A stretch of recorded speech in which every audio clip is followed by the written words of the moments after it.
have those pacemaker cells in the heart? AV node. AV node. So if the atria doesn't do it, can the AV take over? Yes. Yes. Where else are they?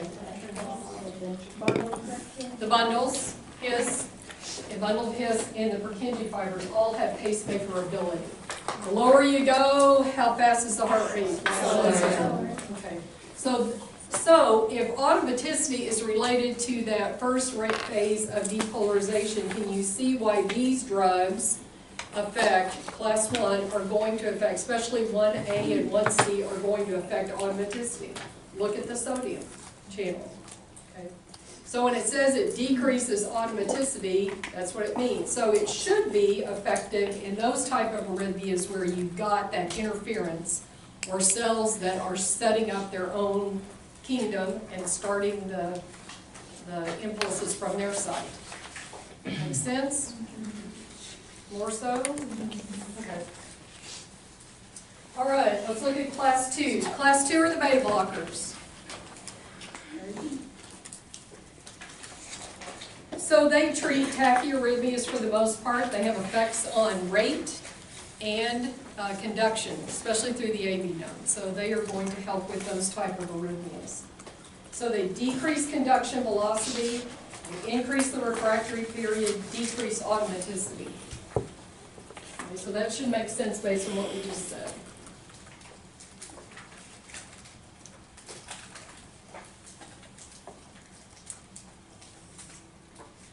Okay, so let's talk about the adverse effects. There's 5 big ones that we're going to talk about. There's quite a few more, but these are the big ones. So beta blockers, we use them in heart failure, but we also find that they can exacerbate or worsen heart failure because they are negative inotropes. They tend to be more of a problem in people who already have myocardial dysfunction. So there's already stuff going on there, and they can't compensate. Some patients are very dependent on a sympathetic drive for their heart to function. Beta blockers knock that out, right? What do beta blockers do? What's their mechanism? They sit on the adrenergic, which one? Beta 1. And what do they prevent from interacting with that receptor? The catecholamines, right? Okay. So you take that out, you have decreased the sympathetic drive that has allowed their heart to continue to function in spite of heart disease. Okay. So we have beta blockers that actually have intrinsic sympathetic activity that we can use in those cases. We're not talking about those here, but that's one of the reasons why beta blockers can precipitate heart failure. Negative chronotropic effects, so it slows down heart rate. So the SA node has sympathetic and parasympathetic influences, right? Can the sympathetic nervous system have influence in SA rate, and what's it do? If you do that, what happens to heart rate? Increase. It goes up. You take that out, what's left in place? Parasympathetic. So then what happens to heart rate? Slows down. Slows down. Okay. So in people who have underlying disease that you knock off that sympathetic influence, then you can worsen the arrhythmia. So did you all talk about sick sinus syndrome? Yes. Okay, so that would worsen that. If you've got AV disease, it will worsen that. It will slow down the movement through the AV node. So bradyarrhythmias are the downside of the beta blockers. Beta blocker withdrawal.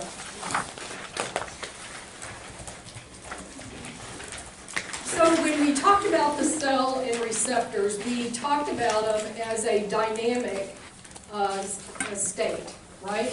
It's not just you have a cell, it has 50,000 doors on it, and it never changes, right? No. Don't shake your head like this. No. No. So if we do things to a receptor, a receptor population, if we just keep ringing the doorbell, what does the cell do?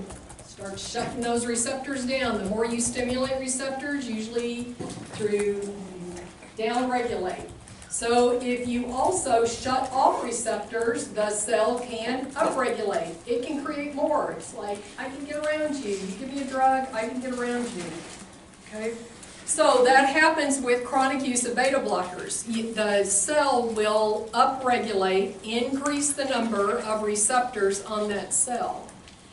So if you've been beta blocking, if you've had a beta blocker present, it's been sitting on receptors and the catecholamines cannot get access to them, and you now abruptly take that away, what do? What happens?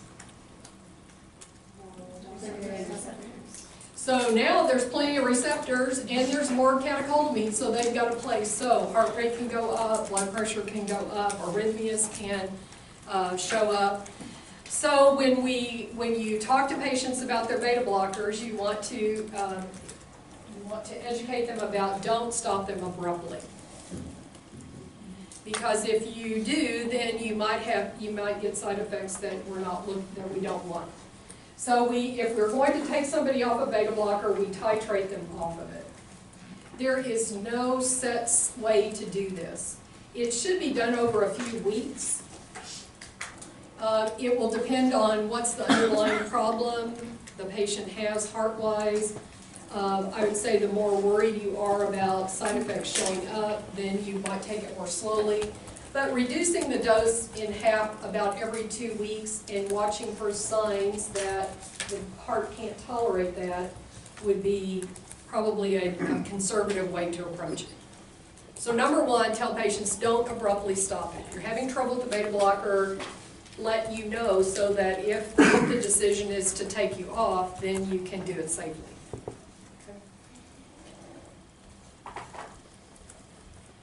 Okay. Increased airway resistance. So we've talked about this.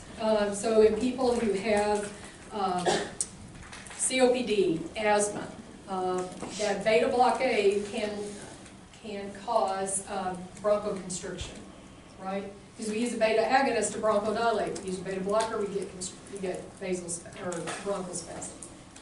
So your more severe people are going to be the ones that are going to have more of the problem. So severe or uncontrolled. Moderate to severe uncontrolled asthma will be worsened by a beta blocker. Moderate to severe COPD will be worsened by a beta blocker, usually at the higher doses. So that's why we often want to use cardioselective, because that means what? We're targeting what? We're specific for the beta 1s, beta 1 receptors. Hypoglycemia.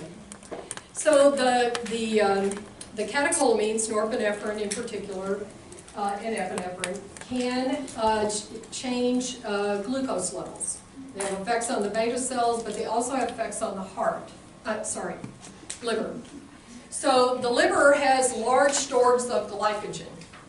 So when you get, now that you're not eating, your body produces hormones that direct the liver to release glycogen at a slow rate to keep your blood sugar from getting too low in between meals.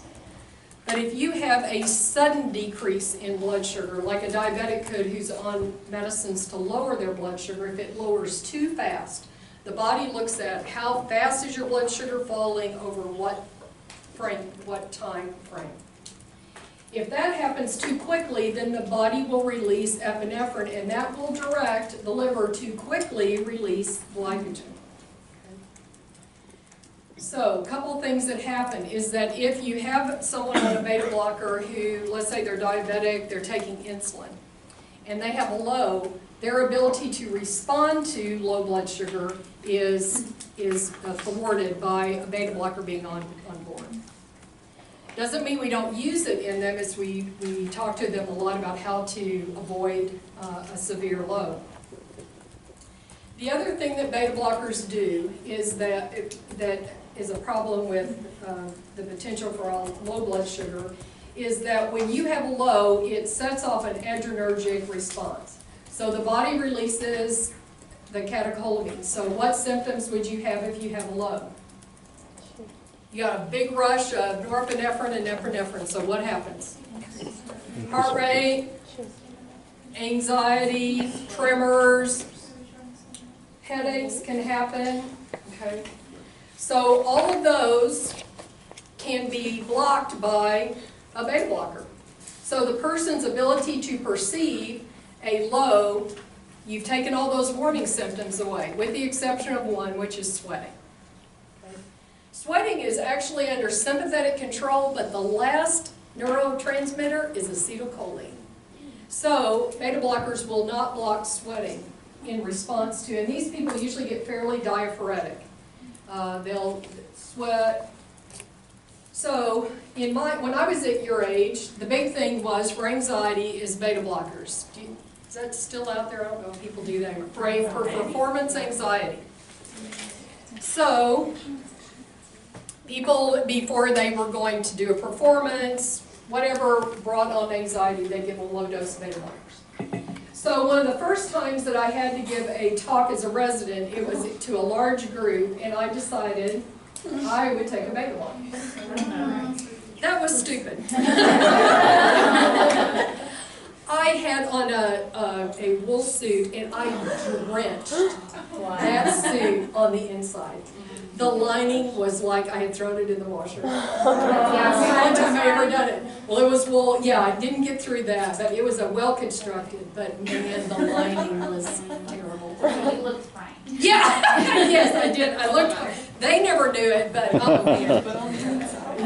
But the inside was bad, so I didn't do that. Dr. Letassy? Yes. Is it the beta blocker that interact? Does it do something to epinephrine? I guess I'm kind of confused on how that works. So a couple of things. One is it can influence the release of insulin, but that we're not so much worried about. One is the ability to respond to a low blood sugar, which is the effect of the catecholamines on the liver. So it can't release glycogen as fast. The other is the perception or the person being able to perceive the changes that are warning them that a low is taking place. Okay, so I used to do allergy testing, Yeah. and if someone was on a beta blocker, they had to be off of it for 2 weeks before we could do the skin testing, and if they were going to start becoming on a beta blocker, and I thought it was because the EpiPen might not work. If they were to have a reaction and have to use the EpiPen, the beta blocker would counteract that. Probably to an extent. I don't know if that's the entire. I'd have to look at that. But I just know it was just beta blocker, the only thing we had to stop. Yeah. But I didn't know you had to titrate this. Because we just be You like, just stop told them to stop.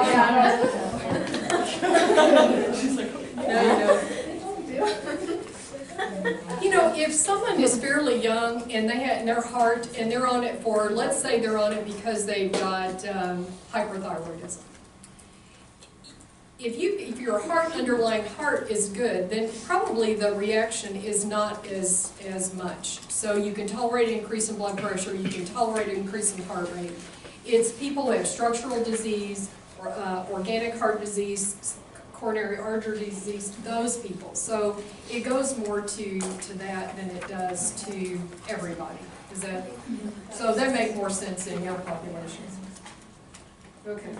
Lastly, increased fatigue and risk of sexual dysfunction. So erectile dysfunction, very difficult to use beta blockers in younger and middle-aged men. It really affects their sexual performance. So we'll talk about that when we get into GU and talk about ED. Dr. Britnell gives a really good lecture on that. And then with the fatigue, what happens is when you change your level of activity, what does your heart rate do? Changes with you, right? If you're going to run upstairs real fast, your heart rate can pick up and go right with you, right? Well, what do beta blockers do? They slow it down. They decrease the ability of the heart to respond to a change in activity. It's one of the things that we will monitor in people is, what is your heart rate? We'll walk you up and down the hall, let's see it's your heart rate. And we don't want it to go over a certain amount, 60. That's where some of this fatigue, especially exercise fatigue, comes in, is that if they try to exercise, it's like they're pulling a huge weight behind them. They just cannot mount that exercise response. So that's part of the fatigue that is listed there. Okay, so that's the beta blocker side effects. Yes. So do these, like, the increased airway resistance, is that for people, can that be for anybody? Usually you have an underlying airway disorder. Usually.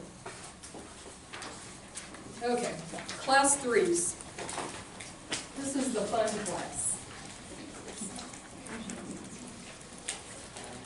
This group as a whole affects potassium channels.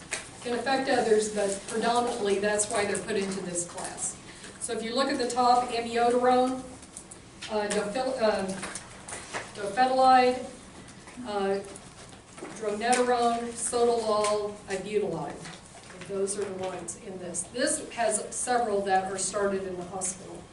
Amiodarone is probably one of the best known in this class. It has lots of different properties, so it makes it a fairly effective antiarrhythmic against lots of arrhythmias, but it has many, many side effects. We're going to spend some time talking about that. So, actions that it does, it prolongs that effective refractory period. It delays repolarization because of its effects on potassium channels. Does not affect conduction velocity or automaticity, for the most part. Amiodarone and sotalol are effective in most SVTs and ventricular arrhythmias. Amiodarone and dronedarone came out as an answer to try to get around some of the problems that we had with amiodarone. So they're very similar. They have characteristics all four classes, which means they affect sodium channels, potassium channels, they have beta blocking properties, and calcium channel properties. The only one of all the antiarrhythmics. Sotalol, potent inhibitor of outward potassium movements, one of our drugs that we use a lot in AFib, has beta blocking activity as well. You note it by the ending. Propranolol, metoprolol, sotalol. But for the most part, it just fits into antiarrhythmics. We don't use it for any of the other beta blocking type activities. Dronedarone, ibutylide, dofetilide are only approved for SVTs. Ibutylide and dofetilide can be used for converting someone out of AFib. Dofetilide is approved to maintain sinus rhythm in people with AFib or flutter who have been converted to sinus rhythm. So the major problem here is the big effect on potassium channel and repolarization. They are very pro-arrhythmic drugs. So most of them have the ability to produce torsade. Amiodarone, thank goodness, is one of the least likely to do that. So let's start with sotalol and beta pace. For ventricular arrhythmias that are life-threatening, you see that a lot with these agents, and normal sinus rhythm for symptomatic AFib, or a flutter. There are contraindications. If you look down through there, it's beta blocking. It's the beta blocker activity that leads to those contraindications. So write that out to the side, because then you can remember. Uncontrolled asthma, same with the uncontrolled COPD. Bradycardias, second and third degree AV blocks, beta blocker. Prolonged QT interval, not so much the beta blocker. Uncontrolled heart failure, beta blocker. Most common reasons to stop therapy are listed there. The fatigue, bradycardia, dyspnea, dizziness is change in blood pressure usually. So cardiovascular adverse effects, prolonging QT intervals. So which drugs would you not use it with? Macrolides, Zofran.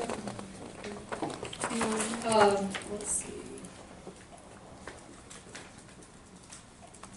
As heart rate goes down, QT interval goes up. Torsades can occur with this. It can worsen heart failure. Again, that beta blocking and ventricular arrhythmias. This one is always done in the hospital. Dose changes are done in the hospital. So we always monitor it for the emergence of malignant arrhythmias. Mostly used in AFib. Dofetilide, I'm only telling you about dofetilide because in case someone comes into your office or the ER or urgent care, it's a fairly regulated drug, restricted to certain practitioners and certain pharmacies. So to be able to use this drug, you have to be trained and certified. To dispense the drug, you have to have a certification, you have to train your staff. So if someone comes in and some things to keep in mind is always look up drugs that could interact. If you are, I don't know, in some way affecting a renewal of a prescription, be aware that the patient has to go to a pharmacy that has an ability to dispense it. And that's the big things I'm saying about that. I think unless you're going to be in cardiology, you're probably not going to, you won't have much, you'll see it on the other side, people coming in on it. The one I want to spend the most time is on amiodarone. Most commonly used, lots of side effects, very interesting side effects. The whole range, a very wide gamut of them. Most commonly prescribed antiarrhythmic, very broad spectrum. Can give it IV, can give it PO.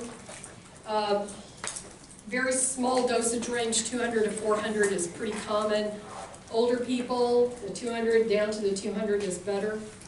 Half-life, very long. It is a very lipid-soluble drug. Its half-life is 60 days. So when you stop it, how long does it take to get out of your body? Almost a year. 300 days. 5 times 60. 300. Almost a year. Drug interactions, there are many. Always, always look it up. Never add a drug to amiodarone without looking it up or asking. The major drug interactions, I want you to know the ones that are on this page. We don't use digoxin very often, but you will sometimes see it used in AFib or heart failure. It can increase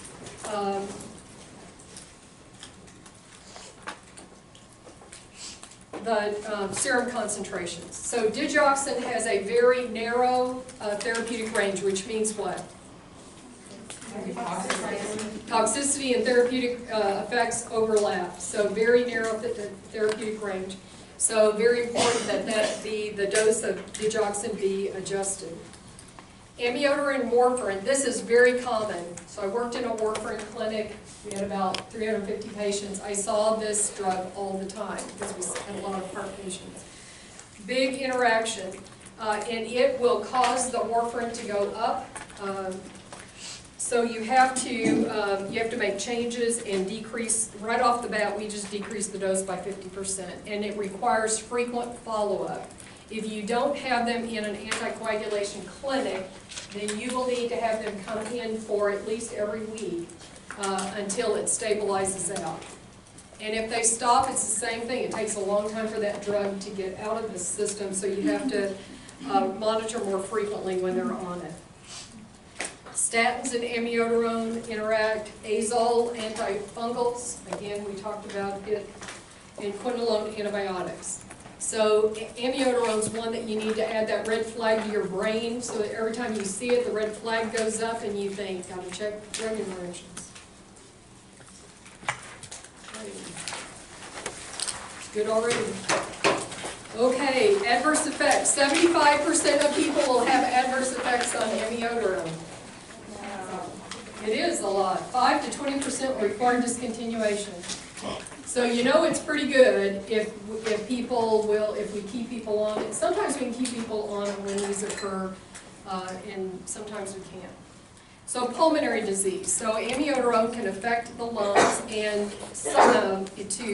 in a number of ways. Some of them, one of them is a lethal effect. So most of the pulmonary involvement is the toxic effect most responsible for deaths on amiodarone. It's a cumulative dose effect. So it usually is going to show up after they've been on it for a number of years. So always using the lowest dose that will get the job done is important.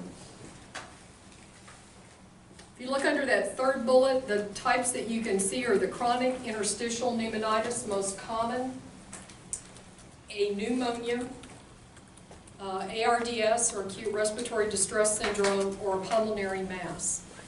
The most common is what's in that picture down there. These are referred to as amiodarone phospholipid complexes. And that's what they look like. They look like little foamy cells. So these are macrophages that are full of amiodarone. So the symptoms are a non-productive cough and dyspnea. That's the majority of patients. Pleuritic pain, weight loss, fever, malaise, so more general. Certainly in your differential would be a pneumonia to rule out. Heart failure can look like heart failure, or a PE, or a cancer. So we treat it with steroids. If the benefit to the patient outweighs taking them off of it, then you can use a steroid along with it. Or you can take them off, discontinue the drug, and treat them with a steroid. Notice it's a very long treatment. It's up to 6 months.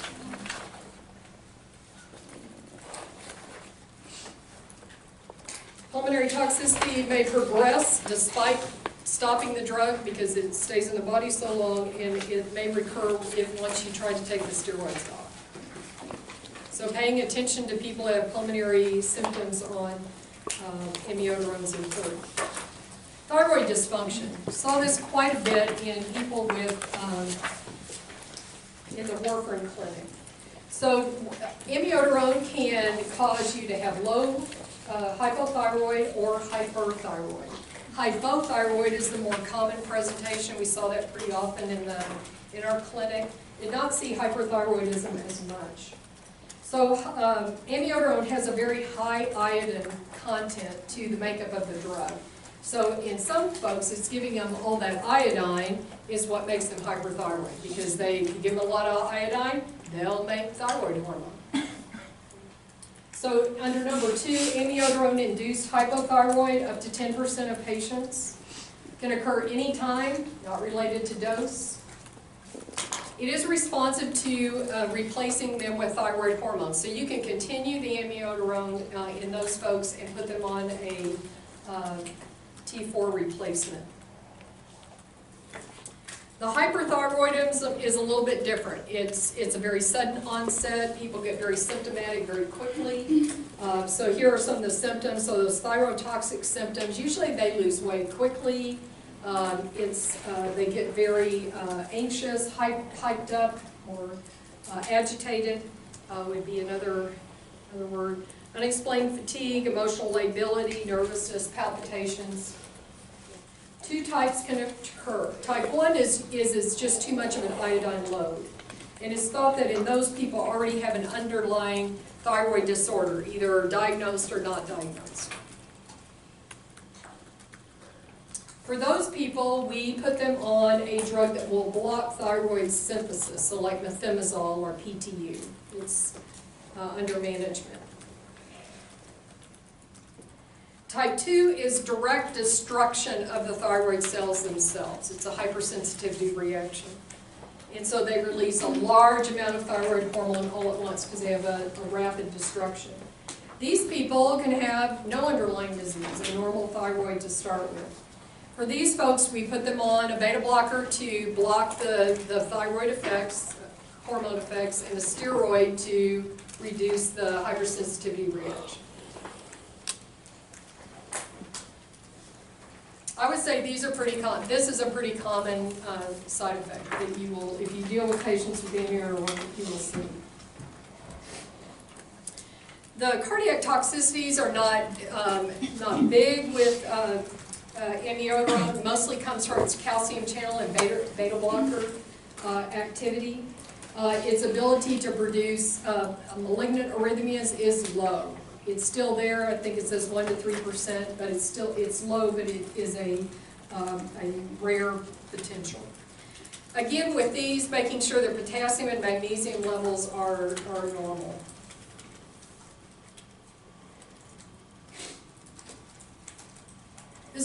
cause hepatotoxicity, anywhere from just a slight elevation in LFTs or serum transaminases, and those are what? What are the names of those transaminases? ALT, AST, right. So we're going to follow those. We want baseline, then we're going to follow them throughout the time. They could have full-blown hepatotoxicity, or they could have mild elevations. Some of you struggled with this on the test, so let's go through this again. So what's it say in the text? The monitoring, and if it gets above how much, are we going to take the drug off? Twofold. Twofold. Three with symptoms, 5 without symptoms. Well, that's a different drug. Different drug. Oh. Okay, so for amiodarone, we're going to tolerate a twofold increase. Sorry. That was under TD. That was under INH. Yeah. Okay. Okay. So here we've got a twofold increase. Okay. Okay. So let's say, I don't know, 5 to 35 is the, I don't remember that's exactly ALT and AST.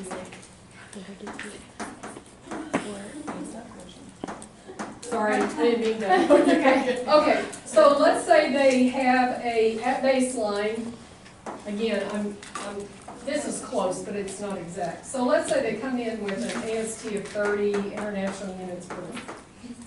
So is that normal based on the range that we've got? Yes. So let's say they came in with let's say in 3 months we checked it and now they're 45. Are we going to take it off? No. No, why not? It's not 2 times the upper limits of normal. If they came in at 80, what would we do? Stop. That's where I'd probably repeat it in a couple of weeks. I would never respond to one unless they're having symptoms. I'd wait again and see what did they come in the next time. But if they are running, sometimes a dose reduction will take care of that. Sometimes they'll have to come off. Okay? But some of you had trouble with that type of question on the test. So does everybody understand that? What it says when it's talking about 2 times the upper limits of normal, what that means? With symptoms, take it off.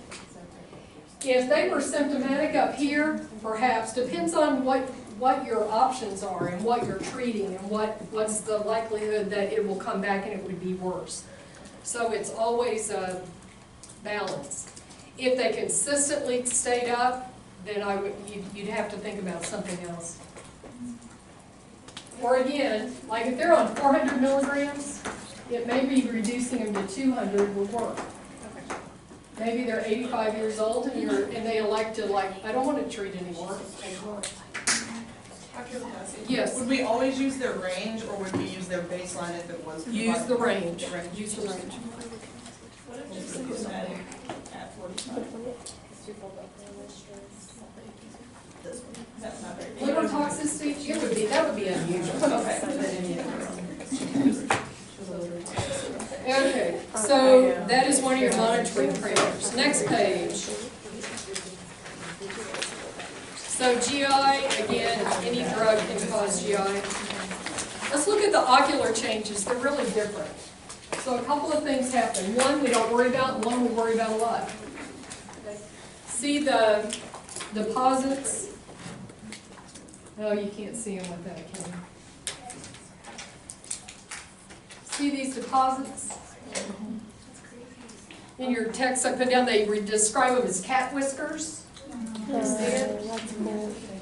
So those are corneal deposits. These are not, they don't cause vision loss. They usually don't cause any trouble with the eye. We usually don't do anything with them except watch them. In some patients, if you go down, it talks about that sometimes it can cause halo vision, so they'll see halos around, especially at night, objects, which might be a little bothersome to them, but for the most part we leave those alone. It's not considered a contraindication to continue to use.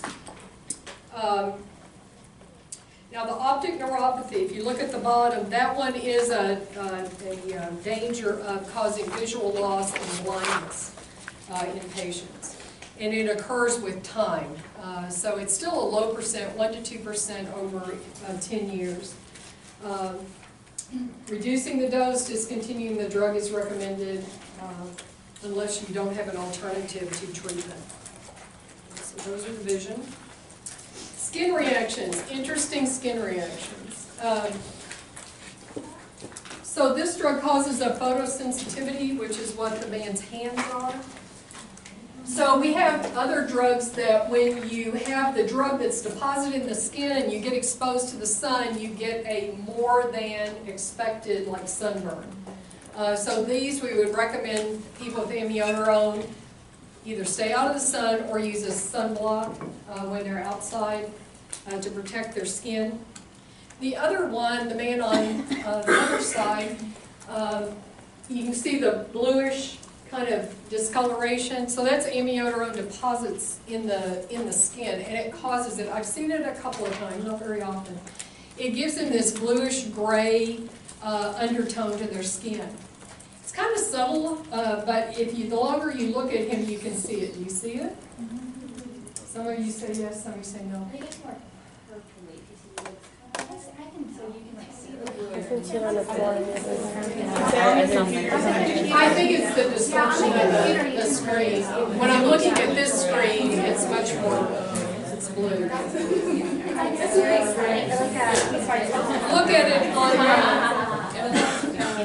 Look at it on the slideshow when you have access to it.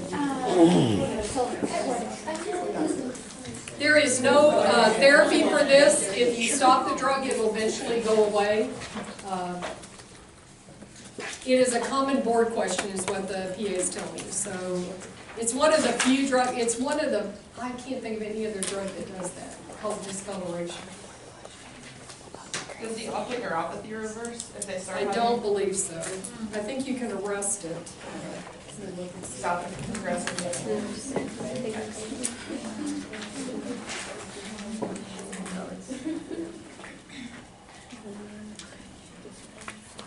You must be able to arrest it because it's a cessation or dose reduction.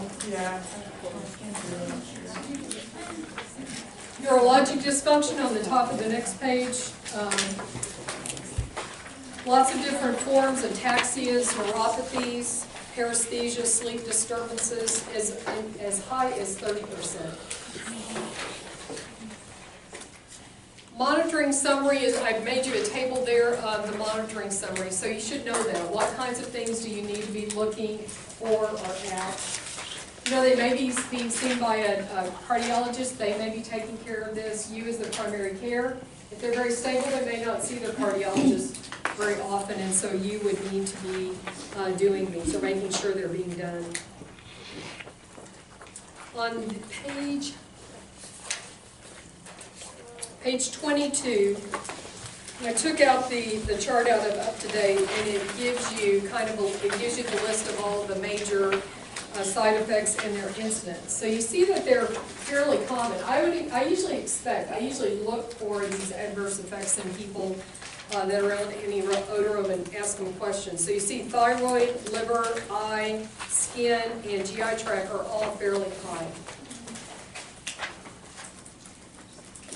Dronedarone or Multac, again, came out as a drug to hopefully replace or get around amiodarone. That didn't happen. It's much more restricted in its use. If they've had problems on amiodarone, this would probably not be a drug you would move to. Monitoring parameters are similar to almost every other drug we have seen in terms of EKG, blood pressure, liver enzymes, potassium and magnesium. Again, their most common adverse effects here are GI. But look under cardiovascular, twofold increase in heart failure mortality. This is what really has nailed this drug in terms of use and why it is not more widely used. So in patients who have ventricular systolic dysfunction, low ejection fraction, these are the folks that are more at risk when Multac is used. Pulmonary toxicity is similar to amiodarone. Skin reaction, the photosensitivity would also overlap. Not going to see it very often. Ibutylide is a very, has a very narrow therapeutic indication, mostly used to terminate AFib, so this one's going to be used in the hospital. Don't use it on an outpatient basis, IV. Again, has the potential for life-threatening arrhythmias, so it would always be monitored.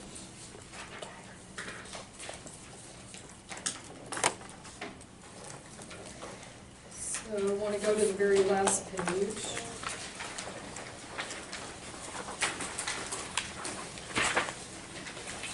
The class 4, I'm not going to say a whole lot about because they are the calcium channel blockers. Dr. Britton's going to hit them. I will hit them again. When we're talking about chronic stable angina, and we'll talk about a little bit heart failure, but you'll hear a lot of them out of Dr. Britton. These are the non-dihydropyridine. So there are dihydropyridine, these are the non. So that is a distinction to make. Verapamil and diltiazem are the ones that fall into that category. They have much more heart effect. So verapamil, negative inotrope, negative dromotropic effect, that's the AV node. The dihydropyridines are much better peripherally. They're more peripheral vasodilators. Diltiazem is kind of one that's in the middle. It has peripheral vasodilating effect, also has the AV node effect. So these are good at automatic reentrant tachycardia because of their effects on SA and AV node.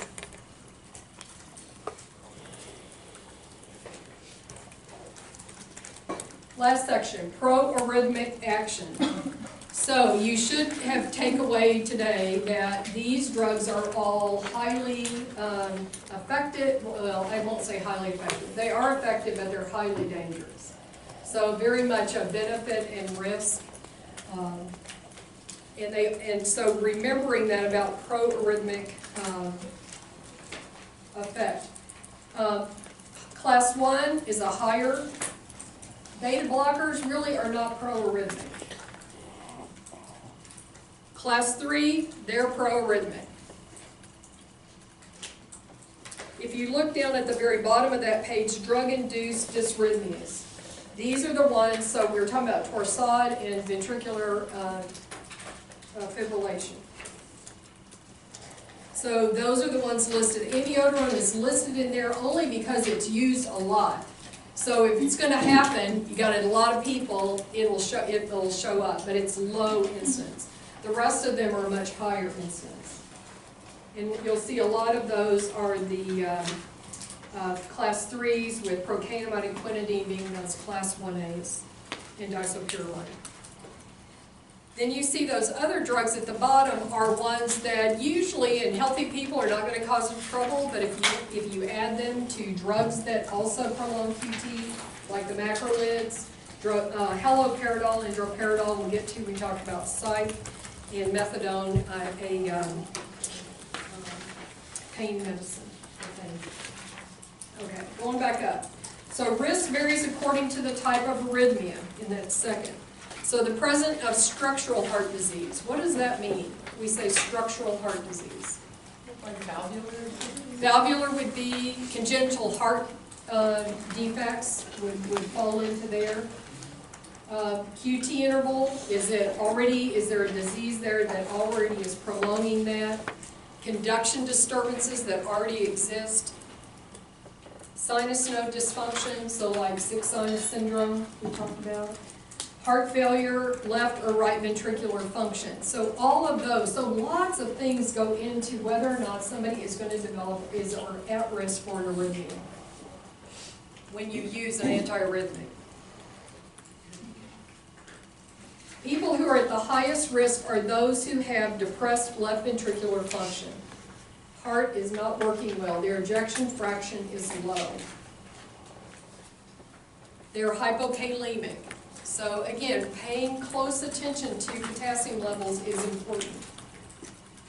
Lowest risk is in people who have no organic heart disease. So the healthier hearts. Torsade's the most recognized form. You've talked about it, I assume, already. I mentioned it. classic picture of it. It's a malignant form of AFib. I remember when they first started figuring this one out. I was a resident, and our program director, the physician, was a cardiologist. And so he brought it in one day, he said, I gotta show you this rhythm. And it had just been identified and was associated with some of the, at that time, mexilatine, flecainide were just coming out, quinidine was widely used, and these arrhythmias started showing up. Close your hole. Okay, I think that's initiation of therapy. Okay, page 24, this kind of gets to what Ryan was asking about. Some but not all are recommended to be started in the hospital. Dofetilide and sotalol must. The others can be started on the outside. Sometimes they will be elected to start them on the inside. Flecainide might be one of those. But amiodarone, we often start on the outside especially for AFib. Monitoring therapy. Pay attention to those monitoring. So mostly what I've hit big time are adverse effects. What to monitor. Potassium, magnesium, really important. Bradyarrhythmias, so the beta blockers are going to be implicated here, maybe the calcium channel blockers. Primary strategy here is a pacemaker. So if they have sick sinus syndrome, they can't control their rate, or they have a significant AV block, then they're going to be more pacemaker, mechanical and not drug. So those you should recognize which drugs can decrease or cause bradyarrhythmias. Beta blockers you already know. The non-dihydropyridine calcium channel blockers are slow the heart rate. DIG can do it, and then many of the antiarrhythmics do that as well. All right, questions?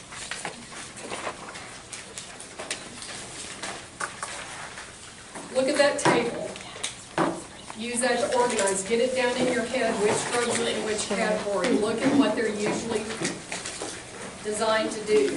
Think about their properties so that the side effects make more sense. And then the monitoring parameters should fall from that. Okay? All right. So you have Dr. Britton tomorrow. So I want to report on him, how he does. And then I'll see you on Friday for chronic stable